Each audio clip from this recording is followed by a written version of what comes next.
Alexander and the Wind-Up Mouse. Written by Lio Lionni. Help! Help! A mouse! There was a scream, then a crash.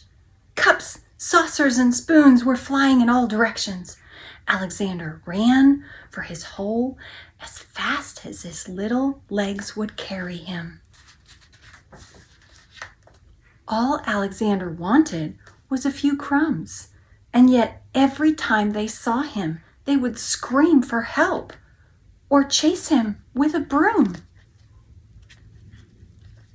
One day, when there was no one in the house, Alexander heard a squeak in Annie's room. He sneaked in, and what did he see?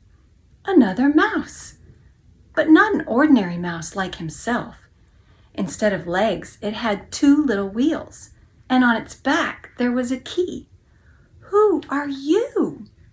asked Alexander. "I'm Willie the Wind-Up Mouse, Annie's favorite toy. They wind me to make me turn around in circles. They cuddle me, and at night I sleep on a soft white pillow between the doll and the woolly teddy bear. Everyone loves me." "They don't care much for me," said Alexander sadly, but he was happy to have found a friend.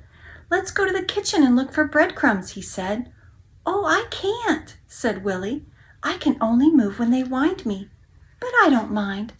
Everybody loves me." Alexander, too, came to love Willie. He went to visit him whenever he could. He told him of his adventures with brooms, flying saucers, and mousetraps. Willie talked about the penguin, the woolly teddy bear, and mostly about Annie. The two friends spent many happy hours together. But when he was alone, in the dark of his hideout, Alexander thought of Willie with envy. "Oh," he sighed, "why can't I be a wind-up mouse like Willie and be cuddled and loved?" One day, Willie told a strange story. "I've heard," he whispered mysteriously, "that in the garden at the end of the pebble path, close to the blackberry bush, there lives a magic lizard who can change one animal into another." "Do you mean," said Alexander, "that he could change me into a wind-up mouse like you?"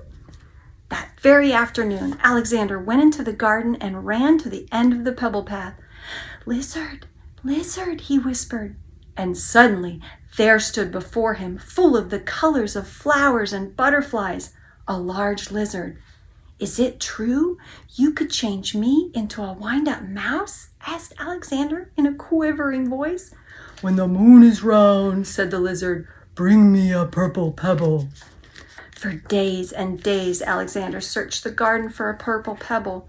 In vain. He found yellow pebbles and blue pebbles and green pebbles, but not one tiny purple pebble. At last, tired and hungry, he returned to the house. In a corner of the pantry, he saw a box full of old toys, and there, between blocks and broken dolls, was Willie. "What happened?" Alexander said in surprise. Willie told him a sad story. It had been Annie's birthday. There had been a party, and everyone had brought a gift.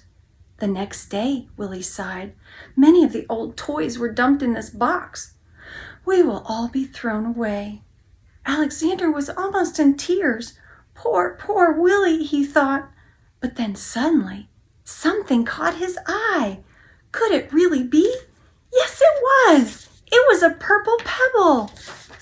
All excited, he ran to the garden, the precious pebble tight in his arms. There was a full moon. Out of breath, Alexander stopped near the blackberry bush. "Lizard, lizard in the bush," he called quickly. The leaves rustled, and there stood the lizard. "The moon is round, the pebble found," said the lizard. "Who or what do you wish to be?" "I want to be—" Alexander stopped. Then suddenly he said, "Lizard, lizard, could you change Willie into a mouse like me?" The lizard blinked. There was a blinding light, and then all was quiet, the purple pebble gone. Alexander ran back to the house as fast as he could. The box was there, But alas, it was empty.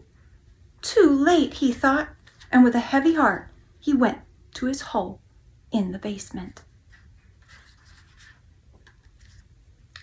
Something squeaked. Cautiously, Alexander moved closer to the hole. There was a mouse inside. "Who are you?"